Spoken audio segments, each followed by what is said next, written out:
how can a guy that's, let's just say someone's in a relationship, hey, I don't want to be smashing these chicks, but I do want to gain some of this. Sure.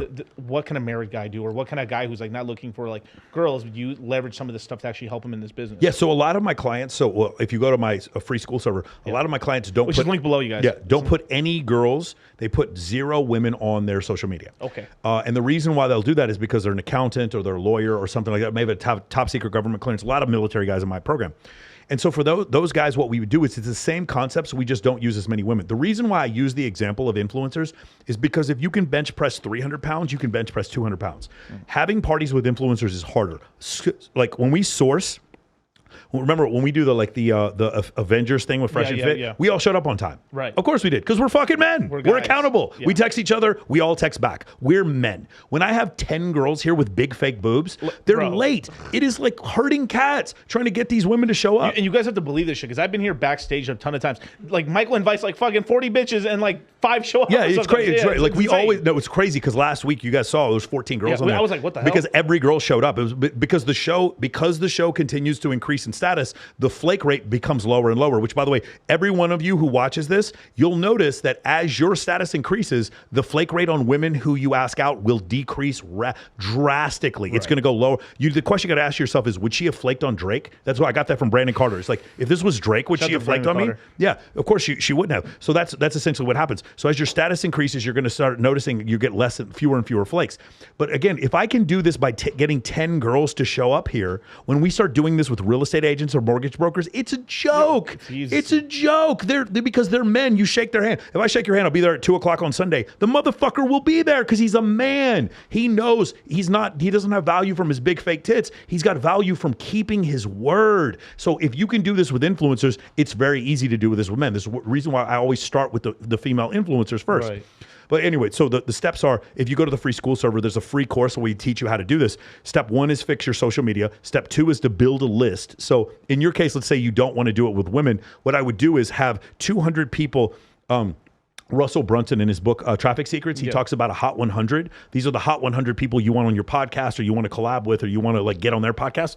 You would have this, like I say 200, you would have 200 people that you want to network with. Like for instance, I want to network with the mayor, Mayor Goodman. I would love to meet Mayor Goodman. I would love to meet David Goggins. I would love to meet, I would like to get Alex Hormozy. Like there's some people that I want to get on my show.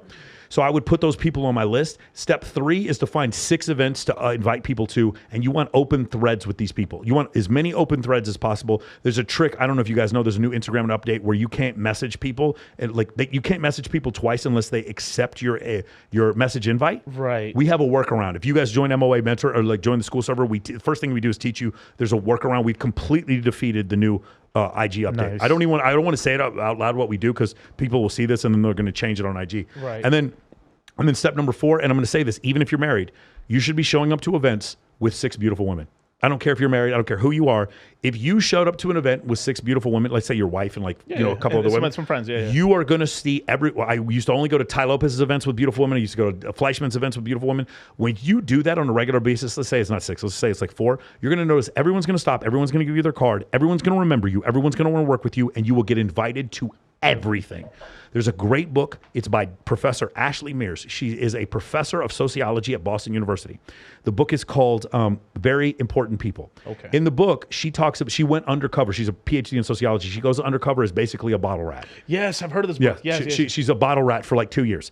And because she used to be a runway model who got her PhD. So she goes all out as a bottle rat. She's like 30 years old, but she's still hotter than most of the 20-year-olds, right? So she gets invited to everything. And she explained, in the Hamptons, in the summer in the Hamptons, everybody goes and parties. Those are incredible parties, bro. You think you could make some connections at all those Hamptons? Think if you had access to every Hamptons party, how would that be? Incredible. What is the key to get into every party in the Hamptons? Women.